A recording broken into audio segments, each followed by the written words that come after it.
कोकणातील प्रत्येक अपडेट जाणून घेण्यासाठी आजच माझे कोकणच्या सोशल मीडिया प्लॅटफॉर्मला लाईक, फॉलो आणि सबस्क्राईब करा।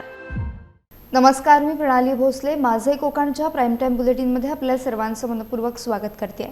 बुलेटिनला सुरुवात करण्याआधी पाहूयात हेडलाईन्स। खेड तालुक्यासाठी अत्यंत आनंदाची आणि दिलासादायक बातमी। तब्बल 3 दशकं रखडलेली धरणे लागणार मार्गी। 464 कोटींचा मोठा निधी मंजूर। कळंबोली परिसरात पाणी पुरवठ्याचा प्रश्न पुन्हा बनला गंभीर। गढूळ आणि दूषित पाणी पुरवठा होत असल्याने स्थानिक नागरिक हैराण। गुढीपाडव्याच्या पार्श्वभूमीवर नवी मुंबईत आंबा बाजारात मोठी हालचाल सुरू। पाडव्याच्या दिवशी सुमारे 10,000 पेट्यांची आवक होण्याची शक्यता। आणि दाभोळ बीचवर यंदा कासव संवर्धन उपक्रमाला मोठे यश। शेकडो कासव पिल्लांनी सुरक्षितपणे समुद्राकडे घेतली झेप। पाहुयात सविस्तर वृत्त। खेड तालुक्यासाठी अत्यंत आनंदाची आणि दिलासादायक बातमी समोर आली आहे। गेली तब्बल 3 दशकं रखडलेली न्यू मांडवे आणि पोयनार धरण प्रकल्प अखेर मार्गी लागले असून राज्य सरकारकडून 464 कोटी रुपयांचा निधी मंजूर करण्यात आला। मुख्यमंत्री देवेंद्र फडणवीस यांच्या निर्णयामुळे तालुक्यातील शेतकऱ्यांना मोठा दिलासा मिळणार आहे। 1994-95 पासून प्रलंबित असलेल्या प्रकल्पांना आता गती मिळाली असून शिवसेना नेते रामदास कदम आणि गृहराज्यमंत्री योगेश कदम यांच्या सातत्यपूर्ण पाठपुराव्यामुळे हा निर्णय शक्य झाल्याचं सांगितलं जात आहे। गेली अनेक वर्ष सन्माननीय रामदासभाईंनी संघर्ष केलाय। गेली अनेक वर्ष आता मागील 6 वर्ष मी आमदार म्हणून काम करत असताना माझ्या मतदारसंघामध्ये आणि रत्नागिरी जिल्ह्यामधील ह्या जलसंपदाच्या प्रकल्पांना गती मिळावी किंवा त्यांच्या सुपरमा ज्या रखडलेल्या आहेत त्या मिळाव्यात ह्याकरता मी विशेष प्रयत्न करत होतो। आणि या सर्वांचा पाठपुरावा करत असताना आज अतिशय आनंदाची बातमी आहे। महाराष्ट्र राज्याचे मुख्यमंत्री माननीय देवेंद्र फडणवीस साहेब असतील, उपमुख्यमंत्री माननीय एकनाथ शिंदे साहेब असतील, दोघांची मनापासून आभार मानतो। आज रत्नागिरी जिल्ह्यामध्ये 2 प्रमुख प्रकल्प खेड तालुक्यामधील हे असलेले प्रकल्प म्हणजे पहिला म्हणजे पोयनार। जवळपास मागील 20-25 वर्ष या धरणाचं काम रखडलेलं आहे, थांबलेलं होतं। तर त्यासोबतच न्यू मांडवे हा जो प्रकल्प आहे त्याचे देखील काम 20-25 वर्ष मागील हे रखडलेलं काम होतं। दोन्हीही कामांना ही सुधारित प्रशासकीय मान्यता ही प्रदान करण्यात आलेली आहे। भाईंच्या पाठीमागे दादांनी अतिशय खूप प्रयत्न केले। आपण पाहायला गेलं तर दादा मंत्री झाल्यानंतर त्यांच्या ह्या 1.5 वर्षाच्या कारकिर्दीमध्ये मंत्रालयामध्ये या धनासंदर्भात 48 मीटिंग झाल्या आणि हा सर्व आढावा या धनावरती जी कमिटी नेमलेली आहे त्या कमिटीला आम्ही या ठिकाणी दिलेला होता। तरी सुद्धा काही विरोधक दादावर टीका करायचं काम त्यांचं चालू होतं की त्यांना वाटत होतं की या धनाला निधी उपलब्ध होणार नाही। परंतु आज आपण या खेड तालुक्याचा जर विचार केला, या खेड तालुक्यामध्ये अनेक धनं दादांच्या माध्यमातून मंजूर झाली। या अष्टक्रोशीमध्ये जो हा दुर्गम भाग आहे या ठिकाणी जी आम्हाला पाण्याची टंचाई भासत होती ते लक्षात घेऊन सन्माननीय रामदासभाई कदम यांनी त्यांच्या कालावधीमध्ये 1994 मध्ये हे धरण चालू केलं, भूमिपूजन करून चालू केलं। परंतु मधल्या काळामध्ये काम थांबलं होतं आणि त्याची पूर्तता पुन्हा एकदा माननीय भाईंचे सुपुत्र महाराष्ट्र राज्याचे गृहराज्यमंत्री यांनी हे काम पुन्हा मंजूर करून घेतलं। सन्माननीय भाईंचं स्वप्न जे आहे ह्या कोकणातील ही जी दुर्गम भागातली गावं आहेत ती ओलिताखाली आली पाहिजे, संपूर्ण जमीन ही सुपीक झाली पाहिजे। मुंबईचा पुण्याचा सगळे तरुण पुन्हा एकदा गावामध्ये येऊन ही सगळी जागा ओलिताखाली आणून शेती केली पाहिजे, हे जे स्वप्न आहे ते स्वप्न पूर्णाचं काम योगेश दादांच्या माध्यमातून होत आहे। आम्ही बघतो आज पाणी मिळेल, आज धरण होईल, उद्या होईल, भाईने प्रयत्न केल्याच्या नंतर पण खरंच आज योगेश दादांनी आज ह्या धरणाचा एवढा सर्व गोष्टी करून आज आम्हा सर्वांना एवढी खुश केले।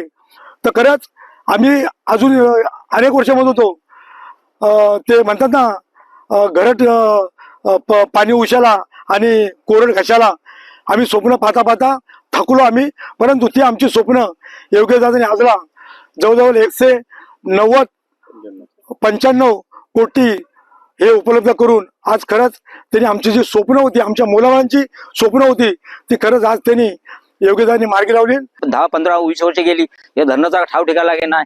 पण एक देव ज्याने आम्ही ज्यांना देव मानतो म्हणजे दादा योगेशभाई, दादा आमचे योगेश दादा, त्याने हे काम हातात घेऊन त्याने आम्हाला आश्वासन दिलं. प्रत्येक मीटिंग मध्ये दौऱ्याला यायचे तर आश्वासन द्यायचं की हे धरणाचं काम मी तुम्हाला पूर्ण करून देईन, मी तुमचा पाण्याचा प्रश्न सोडून. खरंच आज त्यांना देवता मानावा लागेल. त्याने आज आम्हाला समजला की दादाने हे आज 1,95,2 कोटी काय रक्कम आणलेली, 195 कोटी काहीतरी रक्कम आणलेली आहे. हे ऐकूनच आम्हाला थोडा समाधान झाला की आता हे धरण आमचं पूर्ण होणार.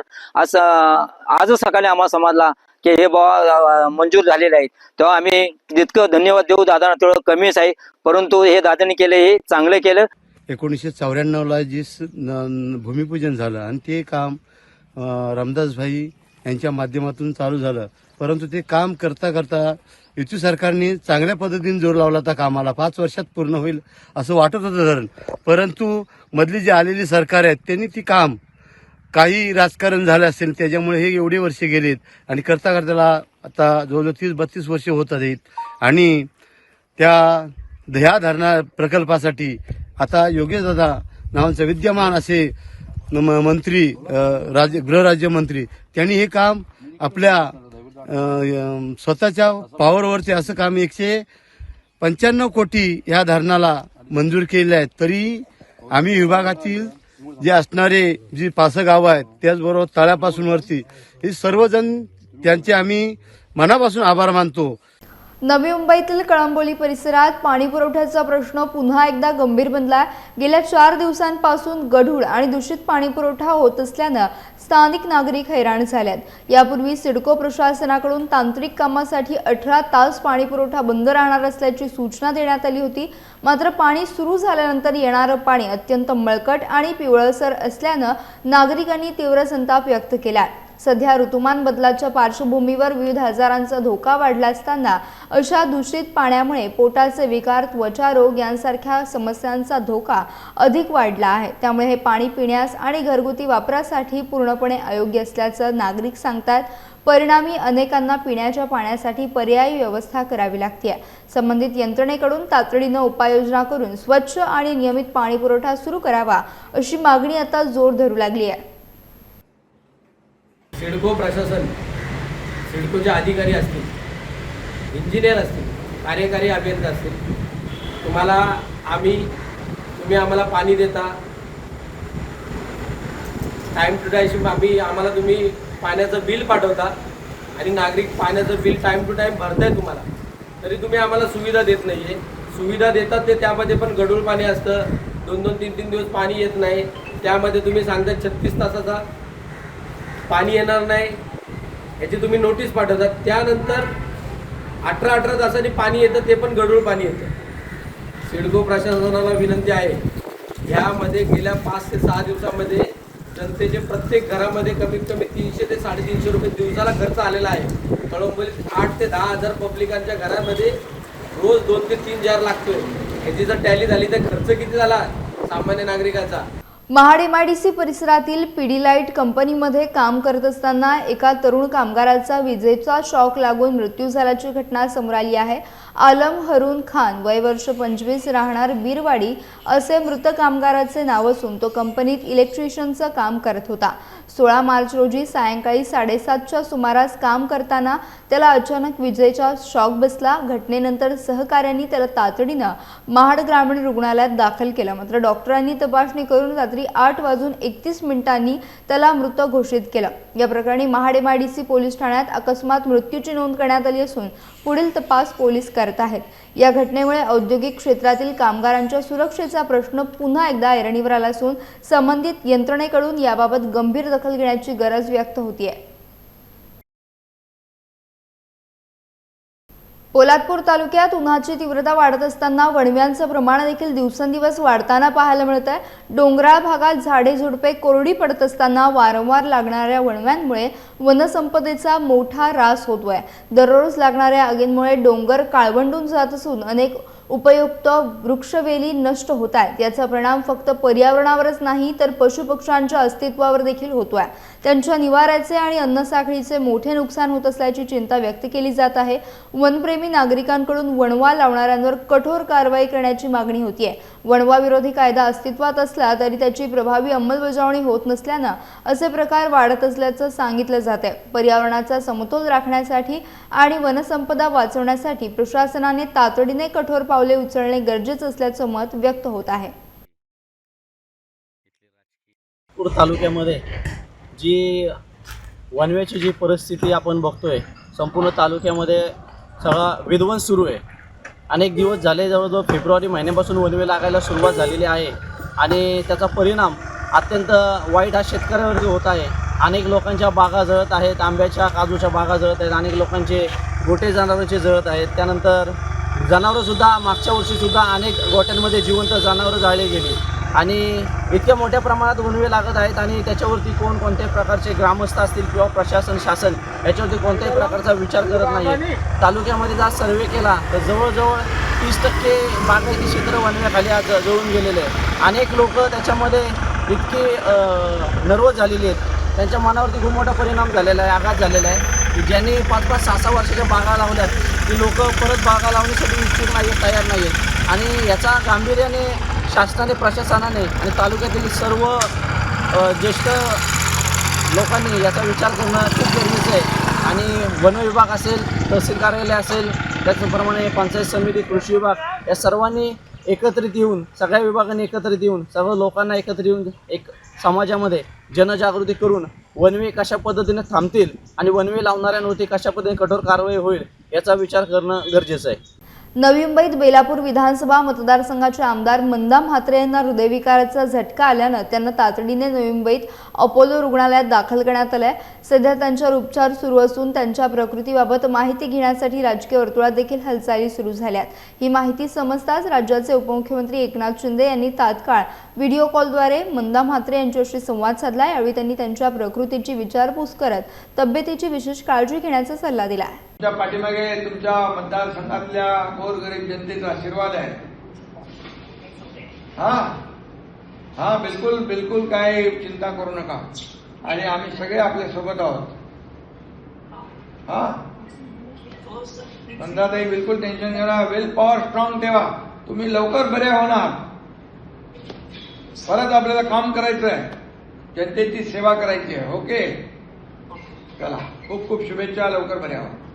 मुंबई गोवा महामार्गावरील भोसते घाटात अलबत्त्या गलबत्त्या नाट्य संघाच्या गाडीचा अपघात झाल्याची घटना समोर आली आहे। मंगळवारी सकाळी 8:30च्या सुमारास हा अपघात घडला असून या घटनेत 2 जण जखमी झालेत। गोव्यातील प्रयोग आटपून संपूर्ण टीम मुंबईकडे परतत असताना घाट उतरताना त्यांच्या बसने समोरच्या ट्रकला जोरदार धडक दिली। प्राथमिक माहितीनुसार बसच्या ब्रेकमध्ये बिघाड झाल्यानं हा अपघात झाल्याची शक्यता व्यक्त केली जाते।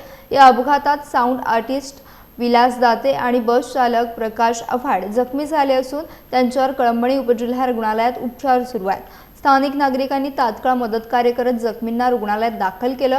अपघाताच्या वेळी बसमध्ये सुमारे 25 जण प्रवास करत होते। सुदैवानं मोठी जीवितहानी टळली असून या घटनेमुळे महामार्गावरील सुरक्षेचा प्रश्न पुन्हा ऐरणीवर आला आहे। दाभोळ बीचवर यंदा कासव संवर्धन उपक्रमाला मोठं यश मिळालं असून शेकडो कासव पिल्लांनी सुरक्षितपणे समुद्राकडे झेप घेतली आहे। अनुकूल वातावरण, स्वच्छ किनारा आणि स्थानिकांच्या सहकार्यामुळे हा परिसर कासवांसाठी सुरक्षित अधिवास ठरत आहे।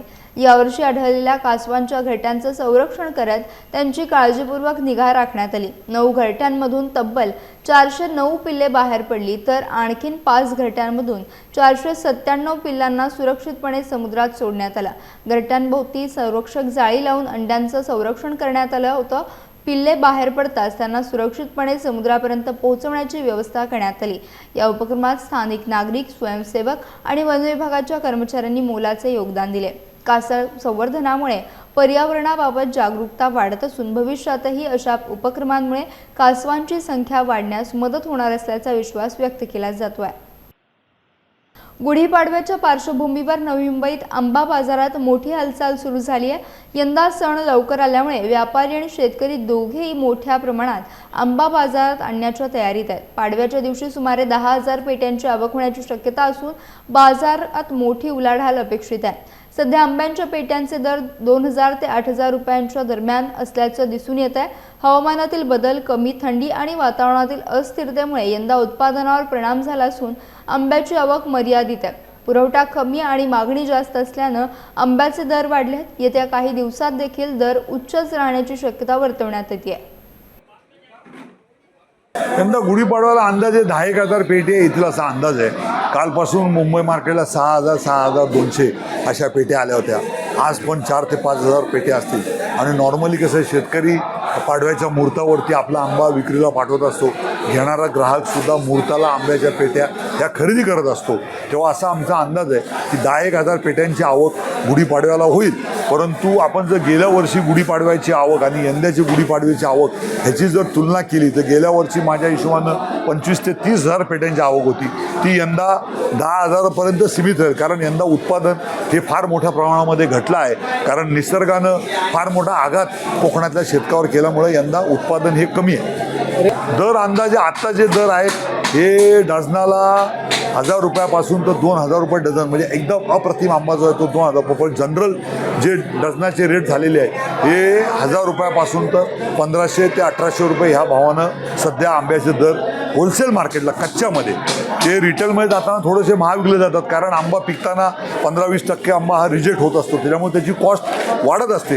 परंतु सध्या होलसेलला हे रेट चालू आहे। दुसरी महत्त्वाची गोष्ट सांगायची अशी की यंदा कर्नाटक म्हणजे साऊथचे आंबेसुद्धा फार मोठ्या प्रमाणामध्ये चालू झालेले आहेत आणि ते स्वस्त भावात विकले जातात। कारण ते आज APMC मार्केटला तो जो आंबा आहे तो 150 रुपयापासून तर 300 रुपये किलो या भावानं विकला जातो आणि तो रिटेलमध्ये देवगडचा आंबा म्हणून विकला जातो। तेव्हा स्वस्त आंब्याकडं जर तुम्ही जाल तर निश्चितपणानं तो साऊथचा आंबा आहे हे ग्राहक किरकोळ ग्राहकांनी लक्षात घ्यावं आणि त्यांनी हा स्वस्त आंबा आपण कर्नाटकचा खातोय हे लक्षात घ्यावं। खेड तालुक्यातील बोरज निगडे नंबर 1 शाळेला कोका कोला ब्रेवरेज कंपनीच्या CSR फंडातून डिजिटल स्मार्ट बोर्ड भेट देण्यात आला। Y4D फाउंडेशनच्या प्रयत्नातून हा उपक्रम राबवण्यात आला असून विद्यार्थ्यांना आधुनिक शिक्षणाची सुविधा उपलब्ध झाली आहे। या स्मार्ट बोर्डचे उद्घाटन मान्यवरांच्या उपस्थितीत करण्यात आले। यावेळी कोका कोला ब्रेवरेजचे प्रतिनिधी भागवत, Y4D फाउंडेशनचे उत्तम जाधव, पत्रकार बाळू संतरे, शालेय व्यवस्थापन समितीचे अध्यक्ष विशाल बैकर, शिक्षण तज्ज्ञ राजाराम आगरे, मुख्याध्यापिका पूजा वडके यांच्यासह शिक्षक, पालक आणि ग्रामस्थ मोठ्या संख्येने उपस्थित होते। या उपक्रमामुळे विद्यार्थ्यांना डिजिटल माध्यमातून शिक्षण घेण्याची संधी मिळणार असून त्यांच्या शैक्षणिक गुणवत्तेत नक्कीच वाढ होईल असा विश्वास व्यक्त केला जात आहे। ग्रामीण भागातील शाळांमध्ये आधुनिक तंत्रज्ञान पोहोचवण्याच्या दृष्टीने हा उपक्रम महत्त्वाचा ठरत असल्याचं मत यावेळी व्यक्त करण्यात आलं। साखरपा गावातील गुरववाडी सहान येथे जुगाई देवी पालखीच्या खुणा काढण्याचा पारंपरिक कार्यक्रम मोठ्या उत्साहात आणि भक्तिभावात पार पडला। दरवर्षीप्रमाणे यंदाही ग्रामस्थांनी मोठ्या संख्येने सहभाग घेतल्याने संपूर्ण गावात भक्तिमय वातावरण निर्माण झाले होते। कार्यक्रमाची सुरुवात पालखी पूजनाने झाली, त्यानंतर ढोल ताशांच्या निनादात पारंपरिक वाद्यांच्या गजरात पालखी नाचवण्यात आली। मानकरी, ग्रामस्थ आणि तरुणांनी पारंपरिक वेशभूषेत सहभागी होत उत्सवाचा आनंद लुटला। यावेळी ज्येष्ठ गुरव बंधू आणि गोवरे बंधू यांनी या परंपरेचं महत्त्व सांगत ही संस्कृती पुढील पिढीपर्यंत पोहोचवण्याचं आवाहन केलंय। या सोहळ्याच्या आयोजनासाठी ग्रामस्थांनी मोठे सहकार्य केले। कार्यक्रमाच्या शेवटी महाप्रसादाचं आयोजन करण्यात आलं असून उत्सवाची सांगता भक्तिमय वातावरणात करण्यात आली। खेड तालुक्यातील तळे येथील माजी सैनिक दत्ताराम मोरे आणि सुरेश मोरे यांच्या मातोश्री कैलासवासी भागीरथीबाई हरिश्चंद्र मोरे यांचे वयाच्या 91व्या वर्षी वृद्धापकाळानं निधन झाले। त्यांच्या निधनामुळे तळे परिसरात शोककळा पसरली आहे। शनिवार दिनांक 14 मार्च रोजी त्यांनी अखेरचा श्वास घेतला। त्यांच्या पश्चात 2 मुलगे, 3 सुना, 1 मुलगी आणि नातवंडे असा मोठा परिवार आहे। त्यांचा 7वा विधी 20 मार्च रोजी तर उत्तर कार्य 22 मार्च रोजी तळे चिंचवाडी येथील राहत्या घरात होणार आहे। स्वभावानं प्रेमळ आणि कुटुंबवत्सल असलेल्या भागीरथीबाई यांच्या निधनानं कुटुंबियांसह ग्रामस्थांमध्ये हळहळ व्यक्त होते। त्यांच्या आठवणींना उजाळा देत परिसरातील नागरिकांनी त्यांना भावपूर्ण श्रद्धांजली अर्पण केली आहे। यासह बुलेटिनमध्ये वेळ झाली आहे. इथेच थांबण्याची. भेटूयात नवीन बुलेटिनसह. तोपर्यंत तुम्ही कुठेही जाऊ नका. पाहत रहा फक्त माझे कोकण.